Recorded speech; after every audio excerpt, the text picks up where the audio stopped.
사업자가 광고나 표시를 할 때 허위로 작성하거나 소비자를 기만하거나 또 오인시킬 우려가 있는 내용을 포함하는 경우를 우리는 부당 표시 광고라고 말하는데요. 최근에는 이러한 부당 광고가 신문, 잡지, TV 홈쇼핑을 넘어 SNS 및 개인 인플루언서 등의 활동에까지 영향을 미치고 있습니다. 이러한 부당 광고는 영업자가 고의적으로 진행하는 경우도 많지만 소규모 사업자나 개인 사업자의 경우 어디까지가 합법적인 광고고 어디까지가 부당 광고인지 그 기준을 잘 알지 못해 본의 아니게 부당한 표시 및 광고를 하게 되는 경우도 많은데요. 따라서 이러한 부당 광고 판단 기준에 대해 미리 이해하고 있다면 추후 생길 수 있는 문제를 미리 예방할 수 있겠죠. 그럼 식품, 화장품, 의료기기, 의약 외품의 부당 광고 판단 기준은 어떻게 되는지 함께 알아볼까요?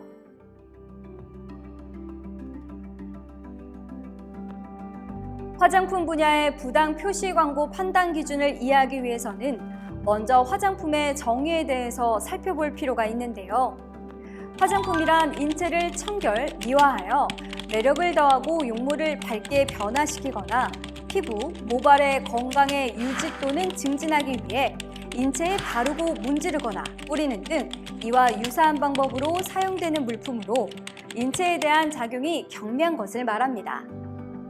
이러한 화장품에는 기능성 화장품, 천연 화장품, 유기농 화장품, 맞춤형 화장품이 있는데요.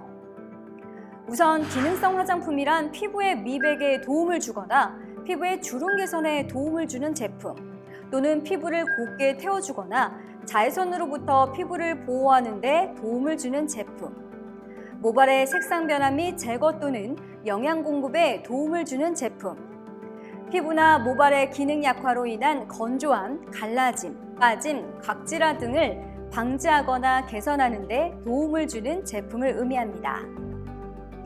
다음으로 천연 화장품은 동식물 및 그 유래 원료 등을 함유한 화장품을 말하며 유기농 화장품은 유기농 원료, 동식물 및 그 유래 원료 등을 함유한 화장품을 뜻합니다. 마지막으로 맞춤형 화장품이란 제조 또는 수입된 화장품의 내용물에 다른 화장품의 내용물이나 식품의약품안전처장이 정하는 원료를 추가하여 혼합한 화장품과 제조 또는 수입된 화장품의 내용물을 소분한 화장품을 말합니다. 이렇게 화장품의 종류와 정의에 대해 살펴봤는데요. 결국 이러한 종류와 정의의 범위를 벗어난 표시와 광고는 부당 광고에 해당된다는 뜻이겠죠. 그렇다면 화장품 분야에서의 부당한 표시 및 광고 행위 기준은 어떻게 될까요? 첫째, 의약품으로 잘못 인식할 우려가 있는 표시 또는 광고입니다. 둘째, 기능성 화장품이 아닌 화장품을 기능성 화장품으로 잘못 인식할 우려가 있거나 기능성 화장품의 안정성 및 유효성에 관한 심사 결과와 다른 내용의 표시 또는 광고입니다. 셋째, 천연 화장품 또는 유기농 화장품이 아닌 화장품을 천연 화장품 또는 유기농 화장품으로 잘못 인식할 우려가 있는 표시 또는 광고입니다. 넷째, 그 밖에 사실과 다르게 소비자를 속이거나 잘못 인식하도록 할 우려가 있는 표시 또는 광고가 화장품 분야의 부당 표시 광고에 해당합니다. 따라서 혹여나 이러한 부당 표시 광고를 하지 않기 위해서라도 영업자 및 판매자는 자기가 행한 표시 및 광고 중 사실과 관련한 사항에 대해서는 이를 실증할 수 있어야 한다는 점 꼭 잊지 마세요.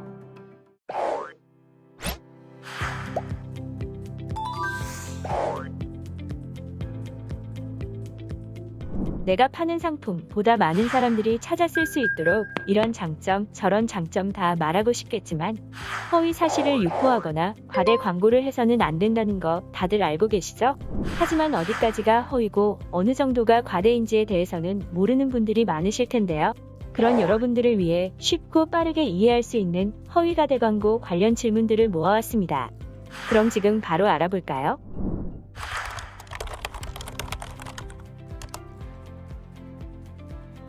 안 됩니다.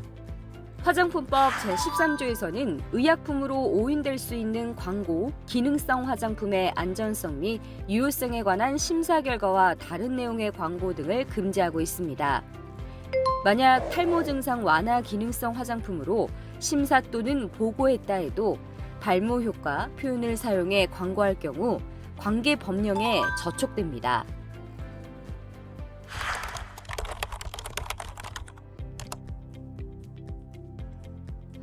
안 됩니다. 화장품은 인체를 청결, 미화하여 매력을 더하고 용모를 밝게 변화시키거나 피부나 모발의 건강을 유지 또는 증진하기 위해 사용되는 물품으로 정의되고 있는데요. 이러한 범위를 넘어서서 지방이 탄다는 내용이나 혈액순환이 잘 된다, 혈류량 증가, 기초대사량 증가, 변비, 생리, 숙면에 도움 등의 내용으로 광고할 경우에는 의약품으로 오인될 우려가 있는 광고에 해당됩니다.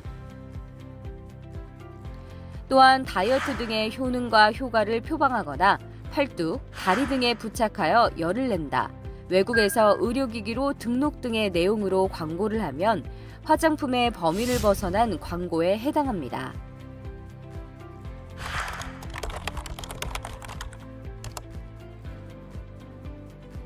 경우에 따라 가능합니다.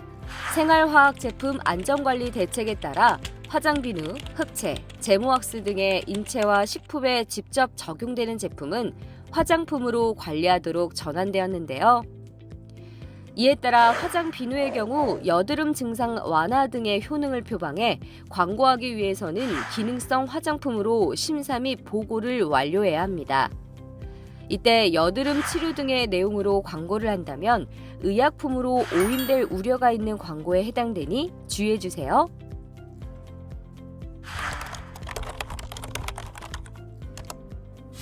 안 됩니다. 기능성 화장품이 아닌 일반 화장품에도 미백 기능성 성분이 함유될 수는 있습니다.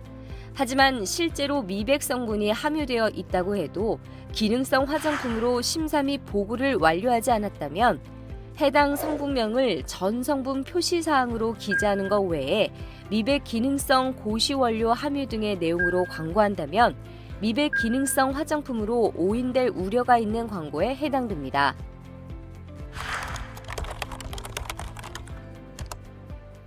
경우에 따라 가능합니다. 함유 성분의 효능 및 효과에 대한 광고는 결국 해당 화장품이 그러한 효능과 효과를 가지고 있음을 암시하는 내용의 광고라고 볼 수 있는데요. 이렇듯 화장품 사용으로 인한 효능이나 효과를 표방해 광고를 하려 한다면 완제품으로 시험한 실증 자료를 구비해야 합니다.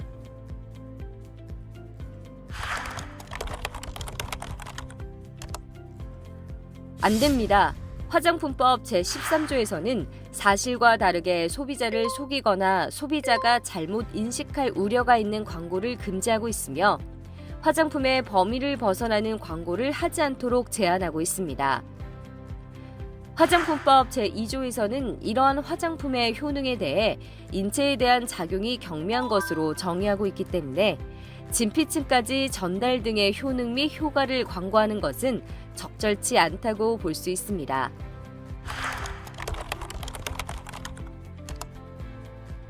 가능합니다.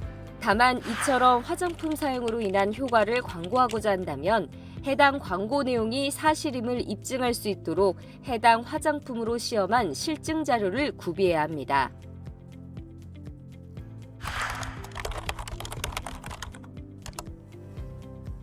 안 됩니다.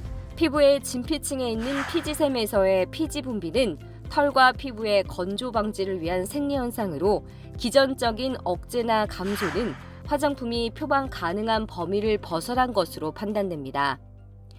또한 화장품 사용을 통해 모공 크기의 일시적 축소 현상 등이 나타날 수 있느냐, 모공의 구조적 전반적 변화 등은 화장품이 표방할 수 있는 효능 및 효과에 해당하지 않습니다.